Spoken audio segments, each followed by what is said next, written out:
Ah, J'ai fait, monsieur. j'ai fait une connerie. Non, non, c'est bon, c'est bon. Non, non, non, non, je te vois Ah, plus, je vois rien. eh ben écoute, moi je te vois. Attends, pourquoi j'ai ça? Mais pourquoi t'as quoi? J'ai un truc là.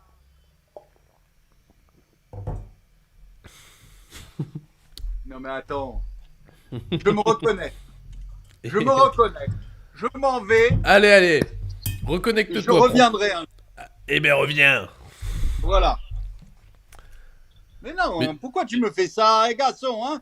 mais tu sais qu'on te voit toujours. Au fait, on est en live, hein, je t'ai pas dit, mais. Merde.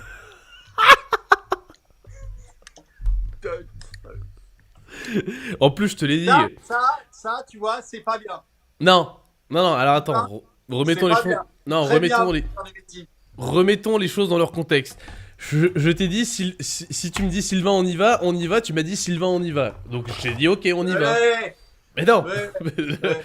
Bon, les amis, je tiens à vous dire qu'on est en retard à cause de moi, c'est ma faute, ça, voilà, j'assume, pas de problème. Voilà, c'est pas Olivier, pas de Non, problème.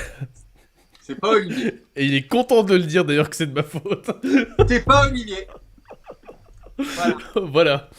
Bon, Et, autre et nouvelle alors avant moi, de... je lève mon verre parce que je suis en train de boire un petit whisky qui m'a été offert par un garçon super sympa, un vrai mec de Belgique, et qui est venu me voir la semaine dernière et qui m'a amené ça.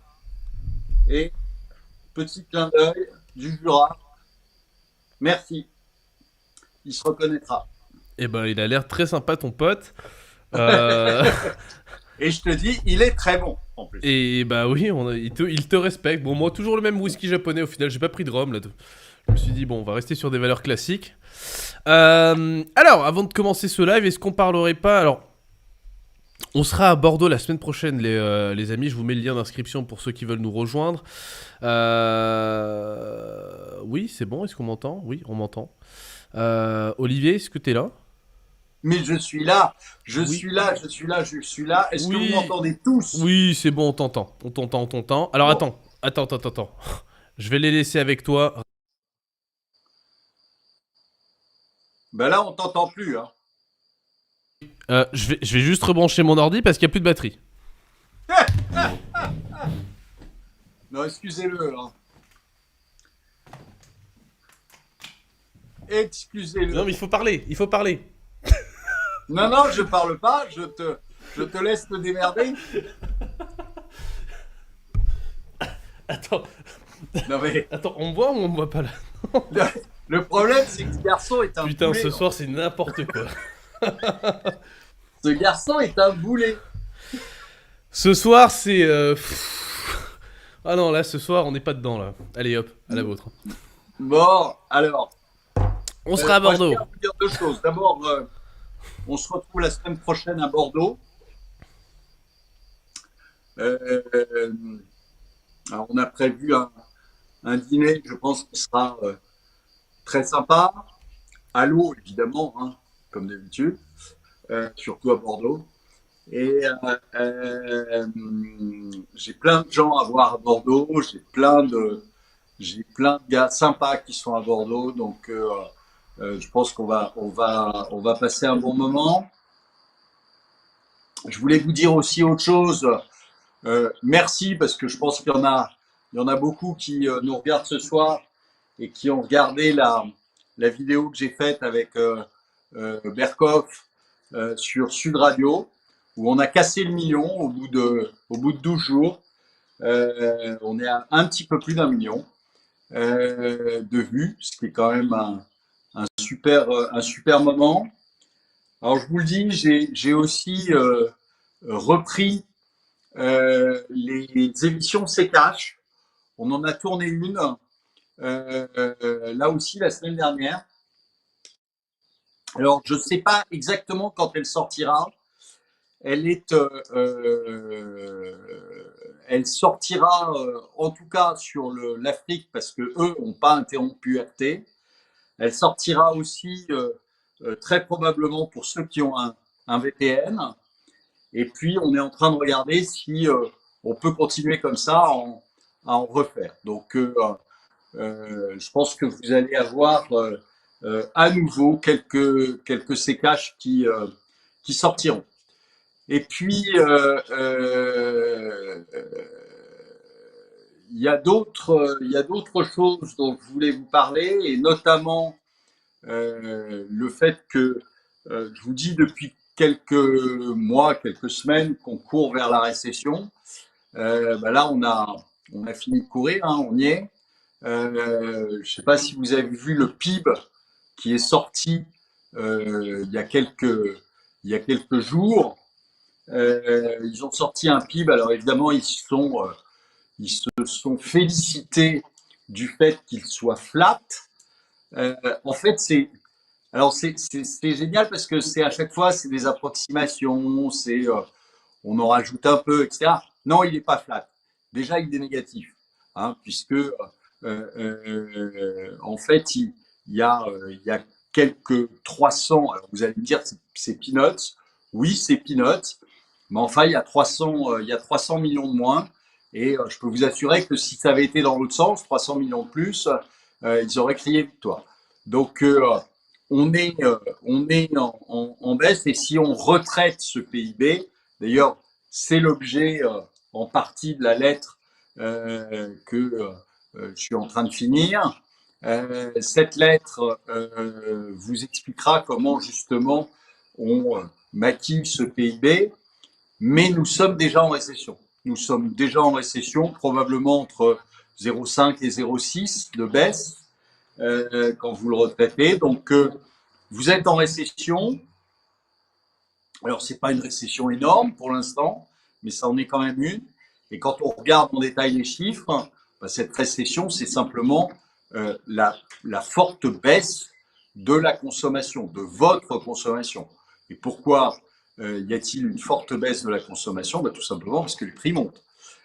Quand vous avez des prix qui flambent, comme à l'heure actuelle, que ce soit dans l'alimentaire, que ce soit les prix à la pompe à essence, que ce soit le fuel, donc des dépenses qui sont des dépenses contraintes, hein, puisque vous n'avez pas le choix, eh bien, quand vous avez des fortes hausses comme ça, évidemment, vous êtes obligé de faire des arbitrages. Et ça veut dire quoi? Ça veut dire tout simplement que la consommation est en baisse, et puis pas qu'un peu. Hein. Donc, ça veut dire que dans les mois à venir, comme pour l'instant, on n'a pas l'impression que ça se calme, au contraire, vous avez von der Leyen, vous savez que je l'adore, celle-là, femme non élue, corrompue jusqu'à l'os, qui, dans les faits, ne dirige rien, mais qui, enfin sur le papier en tout cas, ne dirige rien, mais qui dans les faits dirige tout, qui se permet de livrer des armes alors qu'elle n'en a pas le pouvoir, qui se permet d'infliger des sanctions alors qu'elle n'en a pas non plus le pouvoir. Tout ça sous le bienveillant de l'homme que nous avons réélu, Macron. Alors là, je dois vous dire que je ne sais pas ce qui s'est passé, mais je ne sais pas qui peut être assez crétin pour aller voter Macron une deuxième fois, parce que c'est pas rien. Là, alors je dis toujours, ça va faire déjà 10 ans qu'on se le tape, et là, on est bien parti pour se le taper pendant 15 ans. 15 ans de Macron. Alors je vous le dis tout de suite, en 15 ans, Macron aura absolument tout le loisir de détruire la France. Il a déjà bien commencé, il continue. Le lendemain de son élection, il y avait le drapeau européen planté au milieu de l'Arc de Triomphe. Ce type n'aime pas la France, hein. Ce type déteste la France même, déteste les Français, et les Français sont assez crétins pour lui donner un deuxième mandat. C'est beau. Alors, je vous le dis, il aura la majorité à l'Assemblée, hein, n'en doutez pas une seconde, il aura la majorité à l'Assemblée et il fera très exactement ce qu'il voudra. Et vous ne pourrez pas l'en empêcher. D'accord? Donc, on est reparti pour 5 ans et 5 ans dans le mur. Donc là, on commence. On va commencer par une jolie récession, je vous le dis, avec une consommation qui va s'effondrer. Pourquoi? Bah, parce que personne ne pourra supporter les hausses de prix. Vous savez que Monsieur le maire, sur certains prix, les a bloqués. C'est la pire connerie qu'on puisse faire en économie. Ça ne sert strictement à rien. C'est une connerie monumentale. Donc on va la payer cher, puisque figurez-vous que quand vous bloquez le prix, mais il y a quelqu'un qui paye les prix de marché. Et le quelqu'un qui paye les prix de marché, c'est l'État. D'accord? Donc il paye les prix de marché. Alors il vous couvre là, oui, tout de suite sur la différence. Mais qu'est-ce qui se passe après?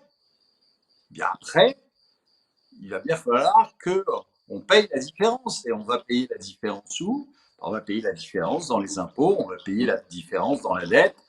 Et donc, une absence totale de, croissance sur les années à venir. Donc voilà, je crois on a largement gagné. On va avoir, je vous dis, on va se manger une très forte récession. Alors, bon, ça m'intéresse pas beaucoup parce que aujourd'hui, je suis pas trop sur les marchés financiers, mais sachez qu'une récession, en gros, ça vaut 30% sur un indice, d'accord? Et que ça, c'est une récession, je dirais, classique. Une récession un peu plus hardcore, eh bien, ça peut évidemment dépasser très largement les 30%. Donc, comme vous aurez une récession mondiale, hein, il n'y a pas que l'Europe. Évidemment, en Europe, elle sera plus forte qu'ailleurs, mais vous aurez une récession mondiale. Les États-Unis, je vous l'ai dit, je ne sais plus quand, mais il y a eu une inversion de courbe de taux, ce qui, dans les 3 à 6 mois, va nous déclencher une récession aux États-Unis aussi. Vous avez des hausses de prix phénoménales aussi aux États-Unis. Donc, à force de jouer au con, ils se prennent le retour. C'est toujours comme ça. Nous, on est un peu en avance parce que on est encore plus con. C'est-à-dire que on obéit aux Américains comme un seul homme. On continue à ce petit jeu de sanctionner les Russes parce que on aime un cocaïnomane pourri jusqu'à l'os qui est Zelensky. Enfin, je veux dire, on est dans quelque chose qui est l'émotion. Alors, moi, je suis ravi qu'on accueille des Ukrainiens, mais il faut quand même se poser des questions. Je veux dire, les mecs qui donneraient leur chemise à un Ukrainien passent devant un SDF tous les jours et lui donnent jamais une caisse. Donc, faut peut-être réfléchir. Vous avez toutes les armes là qu'on a envoyées à l'Ukraine, qu'on va se reprendre dans la gueule dans quelques mois, hein, qui vont revenir sur la France, hein, et on sera content. Et on se va choper des attentats, etc. Et on va pleurer. Monsieur Macron ira verser sa petite larme à la télé en disant ah ben on a encore eu un attentat. Ouais, mais d'accord, mais fallait pas distribuer des armes partout qui vont revenir, qui vont servir à des gens qui ne sont ni ukrainiens ni russes, et on va se balader avec un stock d'armes exactement comme après le Kosovo, qui était revenu par des réseaux mafieux en France et dans les pays occidentaux. Donc, tout ça, c'est débile. Enfin, je veux dire, on a un maximum de bêtises produites par les gens qui nous gouvernent, et on a l'impression qu'il y a la moitié des gens qui ne sont pas éveillés, qui ne sont pas au courant, qui ne voient pas ce qui se passe. J'étais à une table la dernière fois de restaurant, j'avais un gars derrière moi qui disait mais quand même, quelle réussite économique, Macron. Bon, visiblement le gars avait pas de cerveau, mais c'est pas grave. Mais c'est un truc de fou. Comment peut-on dire ça? Comment peut-on dire ça? Comment peut-on être désinformé à ce point-là? Donc, je vous le dis, vous allez vous choper une récession monumentale. Récession monumentale, ça veut dire que vous allez avoir très probablement je pense, à la rentrée, en septembre, vous allez avoir blocage des banques, un contrôle d'échange qui va être établi. Je vous fais les paris parce qu'il y a beaucoup d'argent qui sort de France en ce moment et je pense que ça pique un peu les banques et que les banques vont réagir. Donc, je pense que après l'été, c'est ce qui va se passer.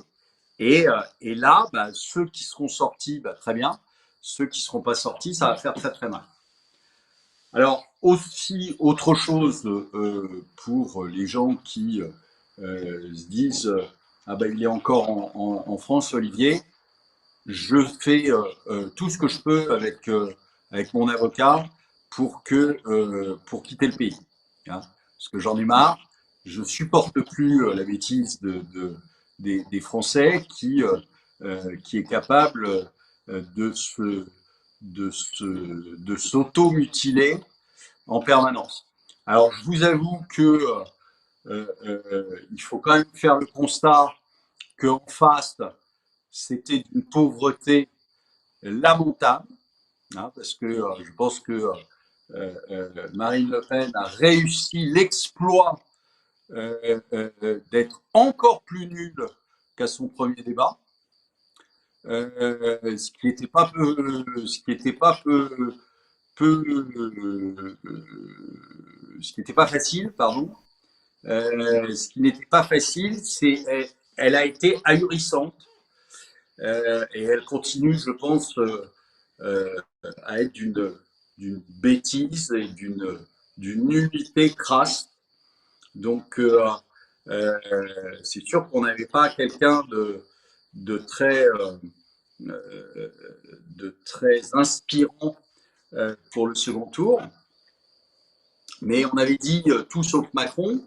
Je pense qu'en effet, même Marine Le Pen, qui n'est pas qui n'est pas à la hauteur du tout du poste, mais Macron non plus, euh, qui n'est pas du tout à la hauteur du poste, aurait tout de même fait moins de mal que va en faire Macron. Euh, Aujourd'hui, il faut savoir qu'il a absolument tous les pouvoirs. Tous. Il a les journalistes avec lui, il a le Conseil d'État, il a le Conseil constitutionnel, il a tout le monde avec lui. Et il va bientôt avoir l'Assemblée. Donc, il n'y a absolument aucun contre-pouvoir. Et comme le contre-pouvoir, vous ne le trouverez pas dans la rue non plus, parce que les gens ne vont pas y aller. On voit encore des gens qui se trimballent avec un masque tout seul dans leur voiture ou tout seul dehors. Enfin, je veux dire, on est à un niveau qui est, c'est du jamais vu.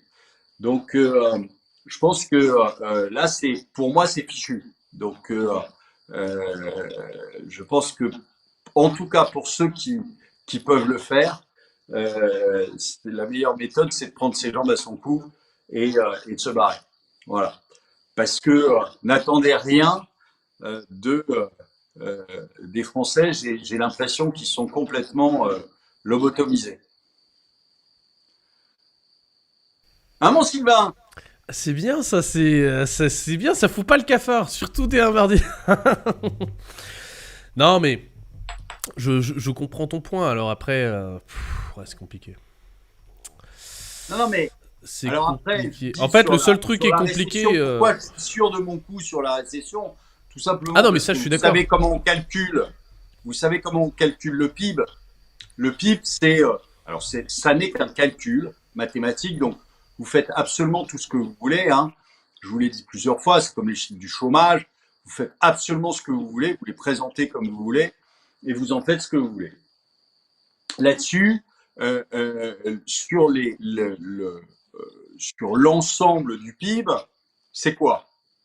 Bah, dans les pays occidentaux, comme les États-Unis, comme l'Europe, en gros, aux deux tiers, c'est la consommation des ménages.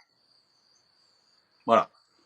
Donc, consommation des ménages, ça veut dire que aujourd'hui, je vous rappelle que les salaires n'augmentent pas, que vous avez de plus en plus, alors ça, au contraire de ce que dit Monsieur Bruno Le Maire, vous avez de plus en plus de gens au chômage. Hein. Alors c'est toujours la même chose. Bon, lui, il est complètement idiot, mais il vous donne quoi? Il vous donne le chiffre de la catégorie A, mais le chiffre de la catégorie A, ça représente rien. Il suffit que vous en radiez un certain nombre. Il y a plein de techniques, si vous voulez, qui font que vous les passez dans les autres catégories, et à ce moment-là, vous affichez fièrement une catégorie A qui baisse. Mais ça ne veut rien dire. Si vous prenez le chômage au sens global, c'est-à-dire la catégorie A, B, C, le D, pardon, les gens qui sont sortis totalement des statistiques du chômage, etc., tout ça fait que vous êtes aujourd'hui avec un taux de chômage qui est bien plus élevé que le taux de chômage affiché. Ces gens-là ne consomment pas, ou en tout cas consomment beaucoup moins que quelqu'un qui travaille et a un travail qui le rémunère. Donc, ne pensez pas que la croissance peut venir d'une consommation, surtout quand vous avez des hausses de prix comme vous les avez actuellement. Comme vous les avez actuellement. Enfin, je veux dire, moi, j'ai pris l'autoroute hier. Je me suis retrouvé avec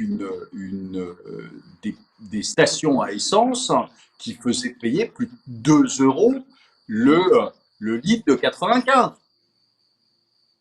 2 euros. D'accord? Oui, mais cette baisse du carburant, Olivier, elle était électorale, hein, c'était juste le temps des élections. Maintenant que les élections sont passées, qu'il est réélu, les prix du carburant réaugmentent et de toute façon, les gens sont bloqués avec lui pendant 5 ans. Hein, donc ça, il le Bien sait. sûr. Et quand vous mettez du fuel dans votre cuve, c'est 1,80. C'était 0,50 il y a 2 ans. Hein. C'était 0,50. D'accord? Là, c'est 1,80. C'est pas la même chose. Hein. Donc, évidemment, ça pèse sur le budget. Vous avez l'alimentaire. Donc, qui pour X raisons en plus est en train de booster aussi. Donc, il faut bien se rendre compte que ça va avoir des conséquences et des conséquences énormes. Énormes. Tout ce qui est en train de se passer va avoir des conséquences gigantesques. Récession. Je vous ai dit plusieurs fois que ce qu'avait fait Macron, ce qu'avait fait l'Europe, en confisquant des biens, en confisquant les réserves de change, en ne payant pas le gaz et le pétrole qu'ils avaient acheté, puisqu'ils payaient en euros ou en dollars et confisquaient les euros et les dollars derrière. Donc, tout ça, ça va avoir un prix, mais ça va avoir un prix aussi sur le long terme. Alors, je vous le dis, vous êtes entrepreneur, vous êtes un entrepreneur chinois, un entrepreneur russe ou un entrepreneur français ou autre. Mais vous pensez que vous allez investir en France? Vous pensez que vous allez vous acheter des biens en France? Mais il faut être malade. Vous avez un gars qui, tout seul dans son bureau, le petit Macron, qui peut décider de confisquer vos biens. Comme ça. Il n'a pas besoin d'une raison juridique, il a besoin de rien. Il décide parce que vous l'avez regardé de travers, parce que vous avez dit quelque chose qui ne lui a pas plu, parce que dans 2 ans, vous avez la Chine qui envahit Taïwan. S'il va se passer, on va faire la même chose? Sanctions? On va piquer tous les biens des Chinois en France? Mais comment voulez-vous que ça fonctionne? Comment voulez-vous que ça fonctionne? Comment voulez-vous que ça donne envie à un entrepreneur d'aller investir? Mais jamais, plus jamais. Et le problème, il est là. C'est-à-dire que asseyez-vous sur l'investissement étranger. Les gars, ils vont pas y aller. Ils sont pas fous. Pour y aller, vous avez besoin d'une sécurité juridique. Là, vous n'en avez aucune. Mais aucune. On a l'impression d'être dans un pays d'Amérique du Sud ou d'Afrique ou en Chine. Vous êtes, personne ne va investir. C'est terminé l'investissement. Donc, préparez-vous à quelque chose qui va être violent, extrêmement violent. Ne pensez pas que tout va bien se passer, que ça va rouler, que Bruno Le Maire. Rendez-vous compte, Bruno Le Maire qui vous dit il y a 2 semaines, 3 semaines, qui vous dit c'est les 30 glorieuses. Il se fait un débat et il dit on est parti pour les 30 glorieuses. Et là, dans l'Observateur, il dit ça va être extrêmement difficile économiquement. Mais c'est quoi ce foutage de gueule? C'est quoi ce foutage de gueule? On peut vous raconter n'importe quoi, on vous prend pour des cons toute la journée et ça fonctionne. Bah, le problème, bien, Olivier, le problème, Olivier, c'est que on n'a pas une très très grosse culture économique et financière en France, et donc du coup, quand tu parles de sujets comme l'inflation, etc., j'en parlais avec Alexandre Leman qui est venu sur la chaîne il y a pas longtemps, et c'est ce qu'il disait. Le truc, c'est qu'en Europe, vous n'êtes pas habitué à l'inflation, et qu'en Amérique du Sud, les gens sont habitués à l'inflation. Et c'est pour ça que les pays européens, et notamment la France, ont fait une erreur au début de cette période d'inflation, c'est bloquer les prix. Ça, c'est le premier truc qu'il faut pas faire. Tu l'as dit en début d'émission, bah, la première erreur qu'on a faite, c'est bloquer les prix pour contenir l'inflation. Et ce qu'il expliquait, c'est que justement, bah, on va morfler. Hein. Ça, il l'a dit. De toute façon, c'est pas la peine de penser que l'inflation sera transitoire. Elle le sera pas. Vous allez vous prendre vos 10%. Ça va durer 2-3 ans. Et puis avec la guerre en Ukraine, etc., ça peut durer un peu plus longtemps. C'est un fait. Donc là, on est parti pour au moins 2-3 ans d'augmentation des prix, 2-3 ans d'évaluation de la monnaie. Je veux dire, c'est devenu un fait. Maintenant, la question, c'est comment est-ce que tu vas battre l'inflation pour justement préserver ton pouvoir d'achat? Sylvain, je suis pas du tout d'accord là-dessus. C'est-à-dire qu'il y a vraiment 2 inflations. Il y a l'inflation, je l'ai expliqué plusieurs fois ici en disant qu'il y avait plusieurs sortes d'inflation. L'inflation classique, c'est quoi? C'est une forte hausse de la demande. Tu l'as pas. D'accord? Point. Tu ne l'as pas. Et quand tu vas avoir la récession, tu vas voir que la plupart des matières premières va se casser la gueule. C'est écrit. Ah, ton pari, il est différent, c'est que pour toi, les matières premières vont se péter la gueule en période d'inflation. Ah mais évidemment. Alors, il y en a certaines qui, par le jeu des sanctions, contre-sanctions, etc., vont rester sur des niveaux pendant un moment plus élevés, mais tu vas voir que dès qu'on va prendre en compte le fait qu'il y a une récession, tu vas donc avoir un écroulement de la demande, et à ce moment-là, la plupart des prix vont reculer. Mais c'est pas celle-là, moi, qui m'inquiète d'inflation. Moi, ce qui m'inquiète comme inflation, c'est pas non plus d'ailleurs la deuxième sorte d'inflation auquel on a assisté, et notamment auquel on continue d'assister, qui sont les goulots d'étranglement qu'il y a à cause notamment, par exemple, de la Chine.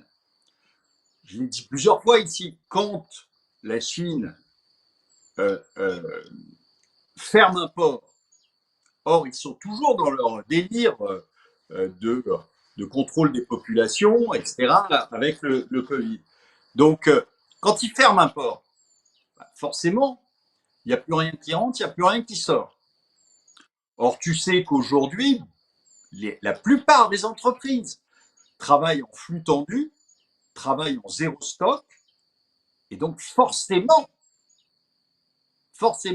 si ça coince quelque part, tu as un goulot d'étranglement, tu as une rareté du produit qui se fait, et à ce moment-là, bah, les prix montent.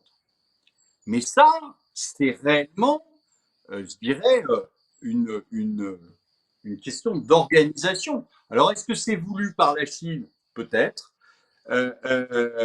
Mais c'est vraiment une inflation de, de contraintes, de goulot d'étranglement, d'interruption dans le circuit des opérations. Ok, ça peut se régler. C'est pas une inflation, je dirais, structurelle. Et puis, tu as la dernière, et celle-là est grave, celle-là est dangereuse. C'est tout simplement ce qu'on annonce depuis des mois et des années en disant, bah, si vous continuez à fabriquer des billets comme vous le faites, si vous continuez à faire tourner la planche à billets, eh bien, vous aurez de l'inflation. C'est-à-dire, vous n'aurez pas de l'inflation, vous aurez de l'hyperinflation. Alors, vous aurez un effondrement de la monnaie. Ce à quoi on est en train d'assister. C'est-à-dire que l'euro, je vous rappelle, est quand même passé de 1,25 contre un dollar à 1,05. Et là, on est quand même bien parti pour aller à la parité. Et ça ne sera qu'une étape. Donc, ça veut dire que l'euro s'effondre.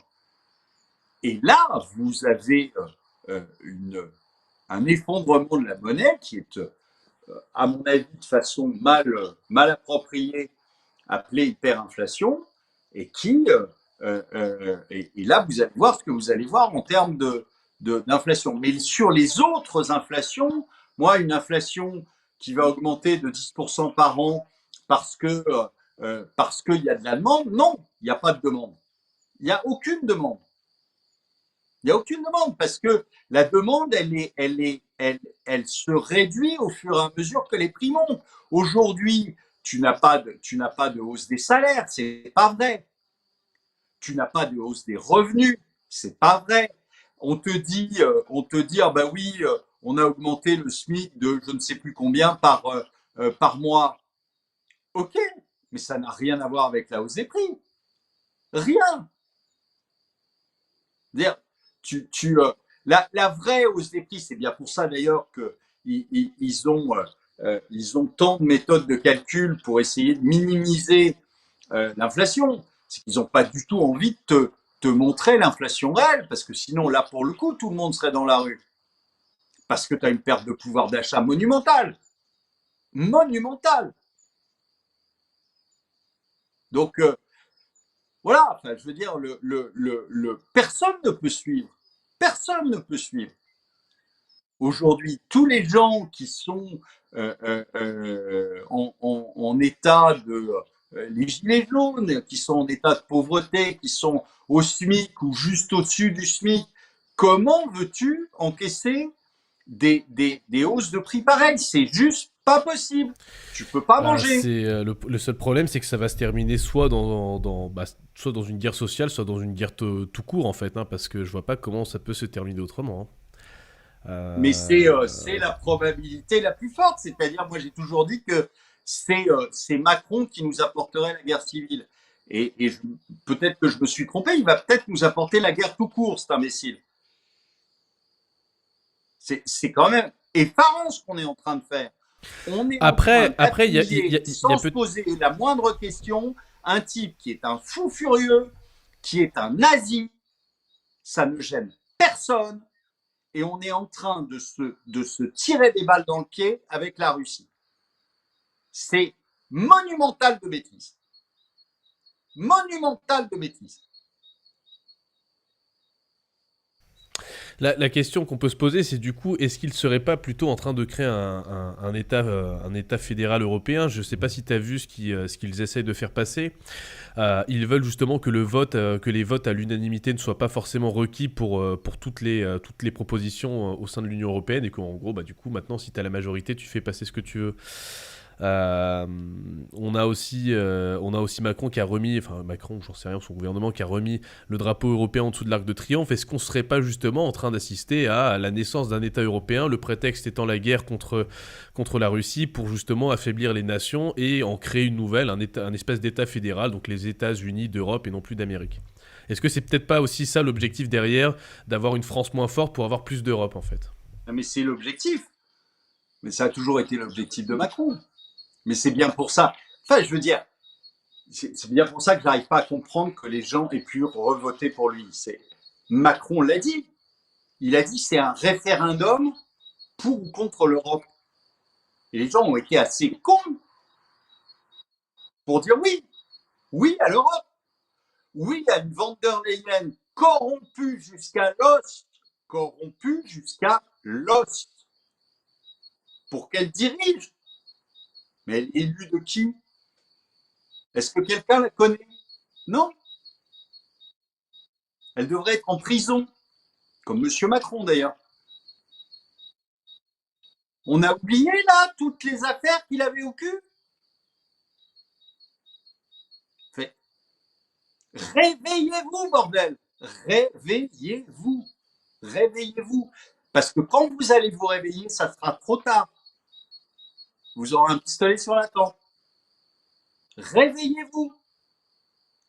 Ce type-là est un malade dangereux. Que, ça fait X temps qu'on vous le dit, ça fait X temps. Il n'a pas avancé à visage masqué en plus. Hein. Il l'a dit. Il l'a dit. Son rêve, c'est d'être empereur d'Europe. Je l'avais écrit en 2017. Son rêve, c'est être empereur d'Europe. Qu'est-ce que vous n'avez pas compris là-dedans? Voilà. Donc là, on est bien parti pour. On est bien parti pour. Ça vous amuse là? Vous allez vous retrouver avec un fusil en face des Russes pour aller vous battre. Pourquoi? Pour l'Ukraine? Pour un mec qui se fourre de la coque dans le nez toute la journée, qui est multimilliardaire? C'est pour ça que vous voulez? Mais allez-y. Allez-y. C'est n'importe quoi. C'est n'importe quoi. On est dirigé par des branques. Des types foncièrement nocifs. Et donc pour toi, les législatives, il y a rien, il y a aucun contre-pouvoir, ça donnera rien. Quel est Qu'est-ce ton que avis tu veux là-dessus? qu'il y ait? Mais qu'est-ce que tu veux qu'il y ait? Qu'est-ce que tu veux qu'il y ait? Ils vont tous aller à la gamelle. Ils ont monté un truc, la NUPES, je sais pas si t'as vu, Nouvelle Union Populaire Écologique et Sociale. Ah, je sais que ça va t'énerver, mais il fallait en parler. Mais non, mais j'en parle même pas. C'est juste. C'est pas. Il n'y a rien à dire Tu sais, dessus. t'as l'impression que c'est l'espèce d'équipe d'Avengers des mauvais, tu vois. Ils sont réunis pour faire un clan d'ultra mauvais. Mais non, mais il n'y aura rien. Vous allez avoir quoi? Vous allez avoir 20, même pas 15, 20 RN, peut-être 10 Zemmour ou 15 Zemmour. Et vous allez avoir quoi? 50, 60 comment t'appelles ça là? Nude? Nude? Nude? Nude, oui, ils se mettent à nu, c'est vrai, mais bon, non, c'est NUP, NUPES. NUP. Mais nu, Il va mais y en avoir c'était, 50. mais nude, ça aurait été un super nom de parti. Ils se foutent à NUP, poil ça devant aurait tout. été très bien. Mais je veux dire, il y a des gens qui ont quand même voté pour cette. Je sais pas comment le qualifier. Pour Mélenchon. Mélenchon, c'est un type qui n'a jamais rien foutu de sa vie. D'accord? Il a fait que de la politique depuis qu'il a 16 ans. Il a jamais rien fait. Ce mec-là donne des leçons à tout le monde, alors que enfin, c'est niveau intellectuel, c'est quand même le, le, le caniveau. Les gens qui l'entourent, c'est encore pire. Alexis Corbière, caniveau. Comment s'appelle sa bonne femme là? Raquel Garrido, si je dis pas de Voilà, bêtises. l'avocat, enfin, soi-disant avocate qui parle pas français. Enfin, c'est délirant.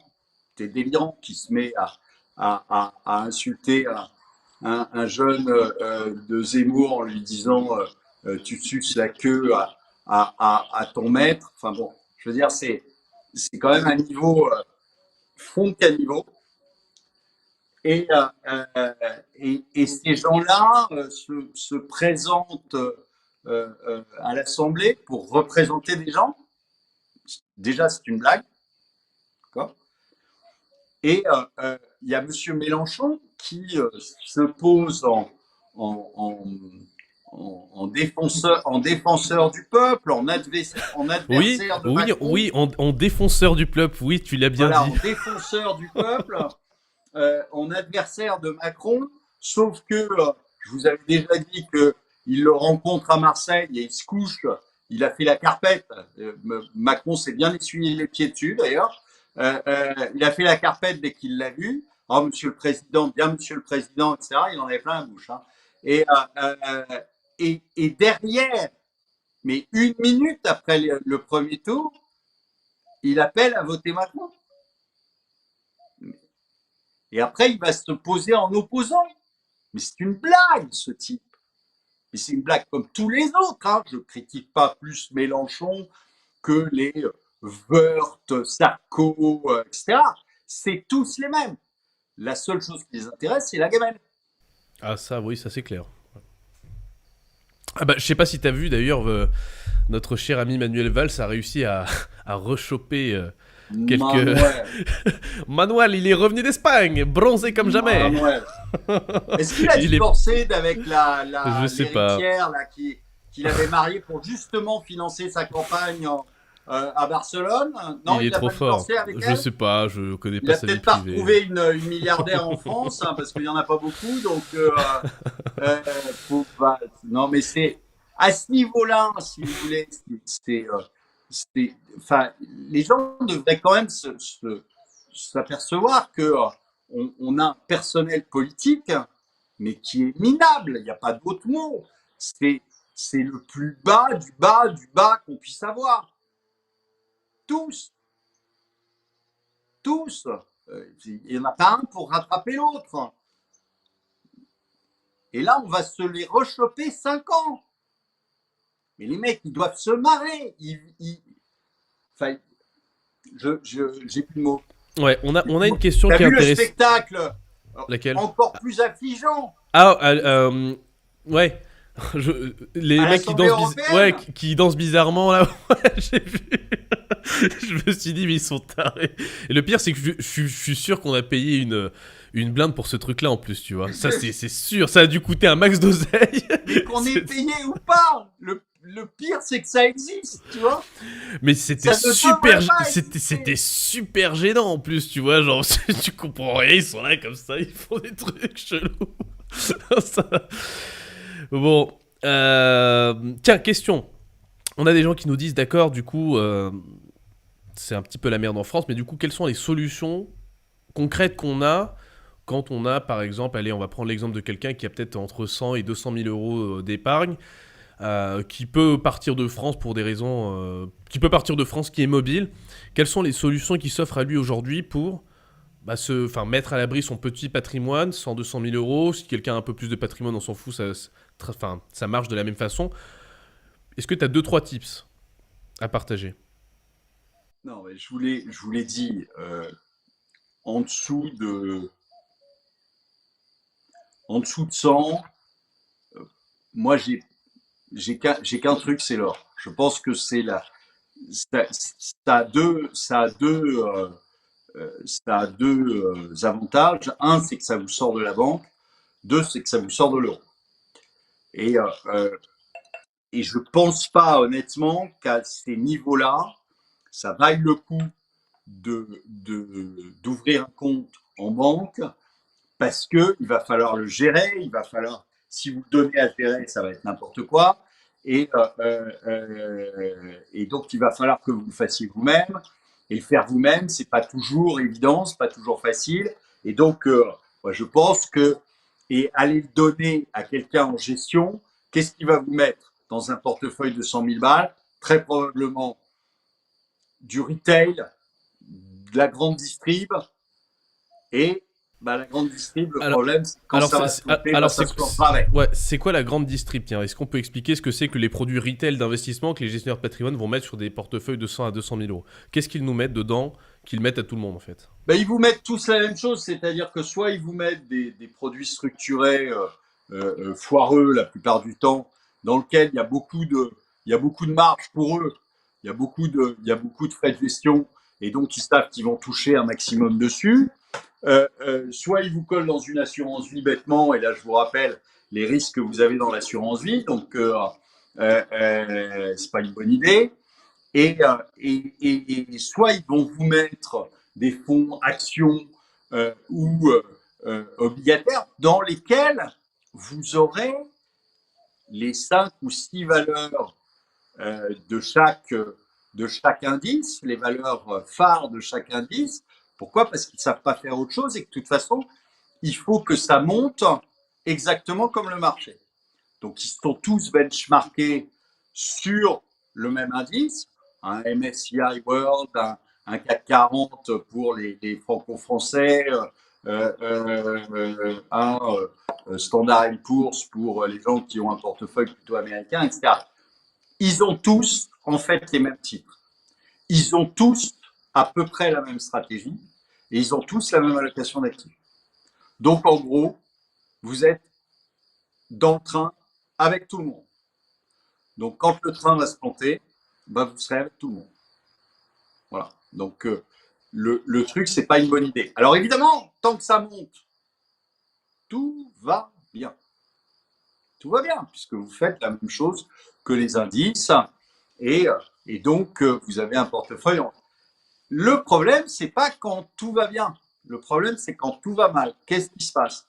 Ben, il se passe que tout le monde sort en même temps des mêmes titres, de la même allocation, et donc ça fait encore plus mal. Voilà. Donc, c'est ça les produits de grande distribution. Enfin, j'ai pas besoin de faire de grandes explications pour expliquer que si tu bouffes au McDo et si tu bouffes dans un 3 étoiles, c'est pas la même chose. Voilà. Ouais, c'est bien expliqué. Donc du coup, sans rentrer dans des stratégies trop complexes, en fait, qu'est-ce que... Mais donc, je pense que si tu veux, le problème, c'est que Mhm. quand quand tu as moins de 100 000 euros, bah, c'est compliqué d'aller te faire une stratégie très différenciante. Donc, ça veut dire que bah, tu n'as plus qu'à acheter de l'or. Euh, euh, ou alors, il faut que tu ailles t'amuser toi-même, mais avec les risques que ça comporte. Hein, parce que tu n'es pas un professionnel du truc, etc. Et donc, c'est évidemment pas facile.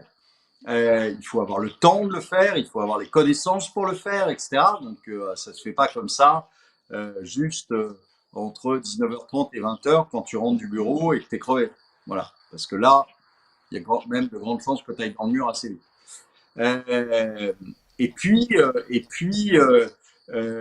tu as toute la tranche qui n'est pas gérable, justement par un gérant, et mais qui est tout de même importante. Et puis, ça dépend aussi beaucoup des gens, c'est-à-dire, est-ce ils ont besoin d'un revenu récurrent? Est-ce qu'ils en ont pas besoin? S'ils en ont pas besoin, ils achètent de l'or, ils sont tranquilles. S'ils en ont besoin, bah, il faut qu'ils puissent se dégager du revenu. Et c'est là que ça devient un petit peu plus compliqué. Alors, il y a des stratégies, mais il faut être dans des stratégies différenciantes qui ne sont pas les mêmes que tout le monde, qui ne vont pas dans les mêmes produits bateaux que tout le monde. Et bah, je suppose que Sylvain est en train de bosser justement sur ce genre de stratégie. Il y en a d'autres. Moi, j'essaie de ne pas être dans l'euro. J'essaie de monter des clubs immobiliers, etc.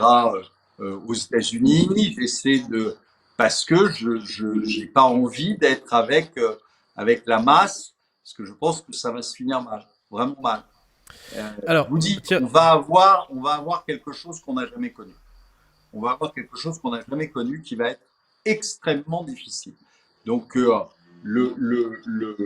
vraiment, le message que je lance, c'est ne vous faites pas coincer dans vos banques, essayez de protéger le plus possible votre argent parce que ça peut arriver beaucoup plus vite que vous pensez. Alors, on a des questions devises. Blabla qui nous dit en super chat, faut-il acheter du yuan puisqu'ils vont faire beaucoup d'argent avec les Russes? Il a une autre question, est-ce que mettre mon épargne à l'abri dans un compte en Angleterre, est-ce que c'est une bonne chose à cause du Brexit? Et puis dernière question, est-ce que je peux mettre mon épargne à l'abri dans un compte en Thaïlande? Donc, est-ce que je peux mettre mon argent soit en Thaïlande, soit en Angleterre? Mais vu qu'il y a le Brexit, qu'est-ce que ça donne? Et en gros, est-ce que je dois acheter un peu du yuan vu que bon, bah, les Russes et les Chinois forment un nouveau bloc en fait? On va commencer par la dernière. Donc, Thaïlande, je ne connais pas les banques en Thaïlande, donc je ne peux pas vous répondre. Ça, c'est la première chose. Vous n'êtes pas obligé d'avoir votre banque en Thaïlande. Si vous êtes en Thaïlande, vous avez votre compte courant en Thaïlande. Ça, ok. Le compte sur lequel vous avez vos cartes, le compte sur lequel vous payez à manger, etc. Le compte de vie courante, si vous voulez. En revanche, votre épargne, vous pouvez la mettre n'importe où dans le monde. Rien ne vous empêche de l'avoir, par exemple, en Suisse. D'accord? Donc, votre épargne, vous n'allez pas tous les jours à la banque. Donc, elle peut être absolument partout dans le monde. Donc, vous n'êtes pas obligé de l'avoir en Thaïlande. Ça, c'est la première chose. La deuxième chose, c'est la question sur l'Angleterre.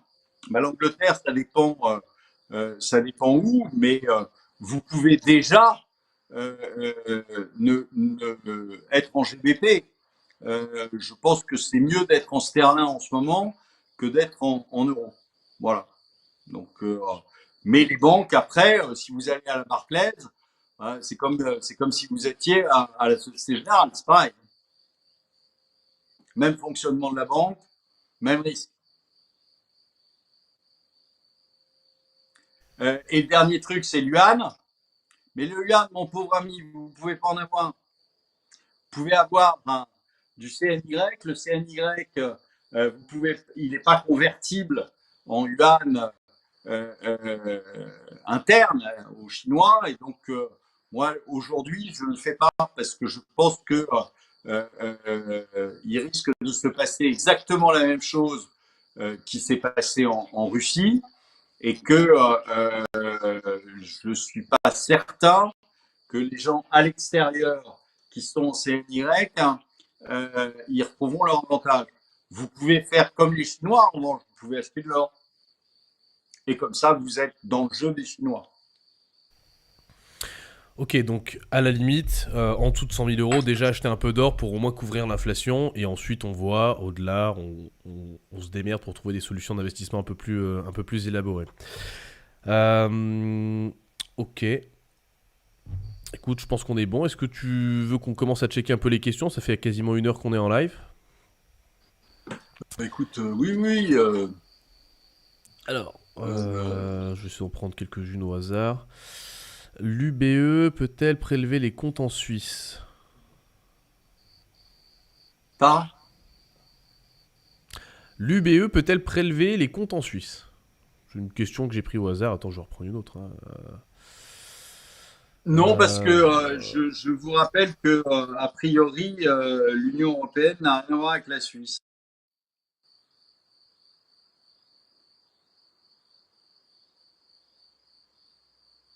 Voilà. Ok, monsieur. Attends, qu'est-ce qu'on va prendre? Bah écoute, il n'y a pas spécialement de questions. Alors, attends, par exemple, ça, avoir des devises sur Wise est-il risqué? Nous demande Protec Guadeloupe. Alors Wise, c'est TransferWise, c'est un truc qui te permet de convertir ton argent en plusieurs devises avec des frais qui sont beaucoup moins élevés que dans les banques traditionnelles. Bon, en Ouais, gros, sa comme question c'est, Revolut. ouais, en gros c'est, est-ce que voilà, t'as ton euro, tu le fous un petit peu en dollars, un petit peu en livres sterling, un petit peu en ce que tu veux. Est-ce que c'est une bonne idée ou est-ce que voilà, en dessous de 100 000 euros, on fait vraiment que de l'or et puis on se casse pas plus la tête que ça? Moi, je suis assez partisan de faire que de l'or, mais tous les, tous les, toutes les néobanques, N26, Revolut et compagnie, pour moi, c'est des comptes courants. Voilà, donc que vous ayez votre compte courant là-dedans, j'ai pas de problème avec ça. Plutôt que à la Soggen ou plutôt que au Crédit Agricole. Mais pour moi, c'est vraiment des comptes de compte courant. C'est pas des comptes d'épargne et d'investissement. Alors, Gilles qui nous dit où acheter de l'or, s'il vous plaît. Bah, enfin, moi, c'est par là que je passe. Après, vous pouvez passer où vous voulez. Mais il paraît qu'ils en ont plus beaucoup dans les comptoirs or parce qu'ils sont pris d'assaut. Moi, je passe toujours par mon contact en Suisse parce que pour moi, c'est la meilleure chose. Je rappelle que un achat et une vente en Suisse ne sont pas sujets à la plus-value.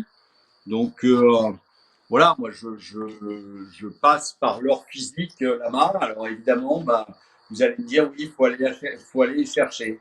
Ouais, il faut aller les chercher. Voilà. Maintenant, il y a quand même des avantages qui font que ça vaut peut-être le coup de prendre sa voiture et de faire 300 ou 400 bornes. Alors évidemment, si c'est pour acheter, si c'est pour acheter 4 pièces, 4 onces d'or, bah faites ça près de chez vous. Faites ça près de chez vous. Ça vaut pas le coup d'aller faire 500 bornes aller, 500 bornes retour, ou même quelquefois beaucoup plus, pour aller chercher 5 pièces. Voilà. Alors, du coup, Gold Avenue, sérieux, nous demande Bernardo Villefranc. Enfin, alors moi je connais pas du tout, hein, mais est-ce que tu connais Aucune Gold idée. Avenue? Est-ce que c'est sérieux? Bon, pareil. Aucune idée. Ok. Et si l'or est trop demandé, peut-il aussi s'effondrer? Point d'interrogation, nous demande Régine. Alors, quand l'or est trop demandé, c'est que a priori, il y a plus de demandes que d'offres. Et en général, ça ne fait pas baisser l'actif qui est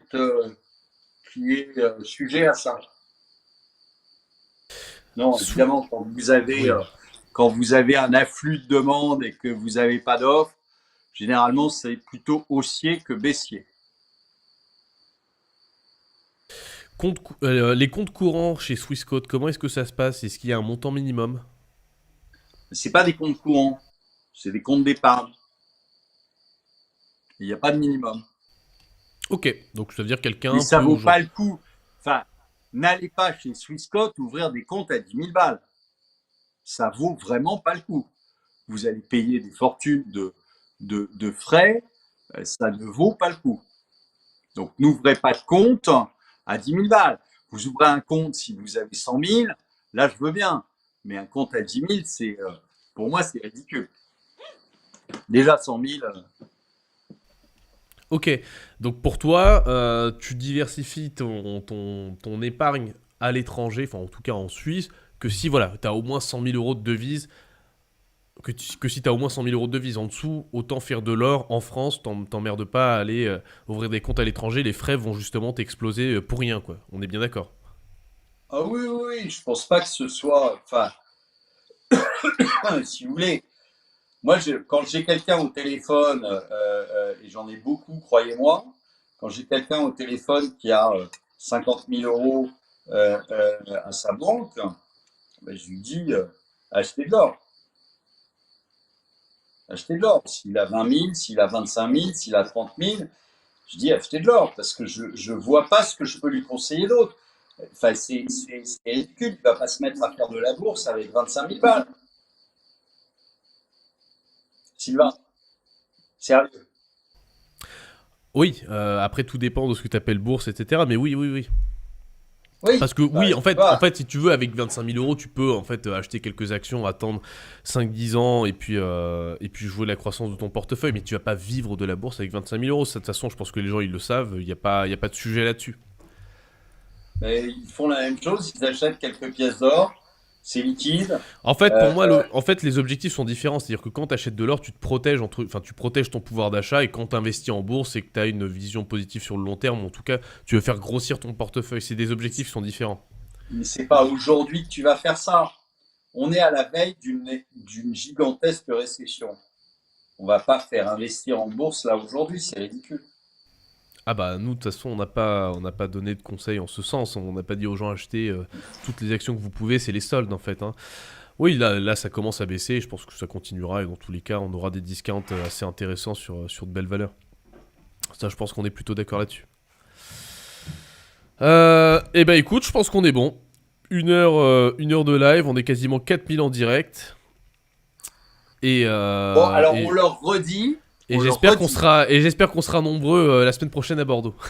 On va leur redire plusieurs choses. Première chose, Bordeaux, venez. C'était super avance. On a été reçus merveilleusement. Ouais, franchement, c'était cool. Un type adorable. On a vu un planteur excellent. Donc, c'était que du bonheur. Et voilà, enfin, venez, on passe un bon moment, on se parle entre nous. Il y a des gens qui, comme ça, connaissent, font des rencontres sympas. Enfin, je veux dire, venez, on répondra à vos questions le plus possible. Je suppose qu'on boira aussi un peu de Bordeaux, le plus possible aussi. Mais voilà, enfin, avec modération. Il paraît que c'est ça qu'il faut dire. Et puis, il est pas souvent là aux soirées, celui-là. et puis abonnez-vous à la lettre parce que je mets quand même à chaque fois des choses qui peuvent vous intéresser. Et puis n'hésitez pas à me relancer,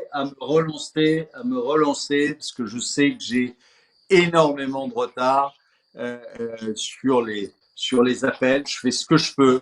Je peux pas rappeler tout le monde. Donc n'hésitez pas à me renvoyer des mails, à insister. Je finis toujours par rappeler, mais quelquefois ça peut durer en effet longtemps. Voilà. Bon, et ben je pense qu'on a tout dit. On se voit jeudi prochain, donc du coup ce sera jeudi 19 mai à Bordeaux. La lettre arrive dans quelques jours. On vous remet le lien. Tiens, je vais remettre le lien dans le chat pour le dîner de Bordeaux. Et puis voilà. Hein. Écoute, je pense qu'on a tout dit. c'est pas top ce qui nous attend.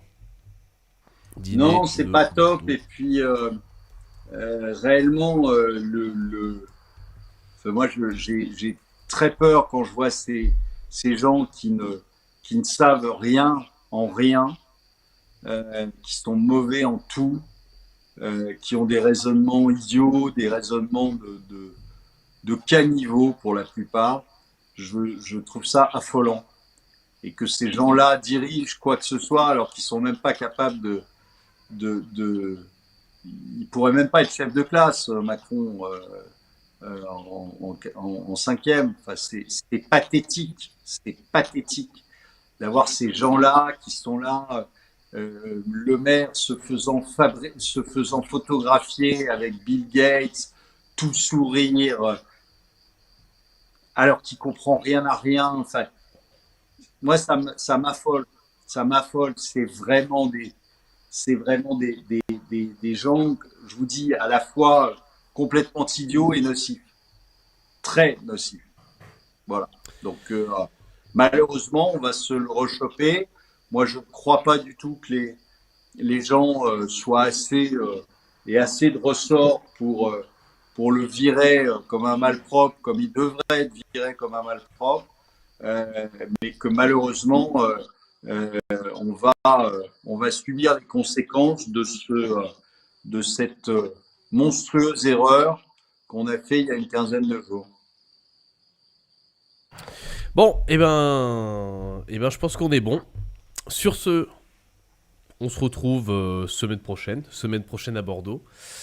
Et on se retrouve d'ailleurs bientôt dans vos boîtes mail pour la lettre du mois de mai. Qui s'annonce, je vois un peu le ton. Je vois que t'es assez énervé. Je pense qu'elle va être sanglante. Oui, non, mais je suis assez énervé. Je vous explique je vous explique euh, comment on va arriver à cette restriction et ce qui risque de se passer. Donc, le mot de la fin, c'est sortez couvert. On sortira couvert, en tout cas à Bordeaux.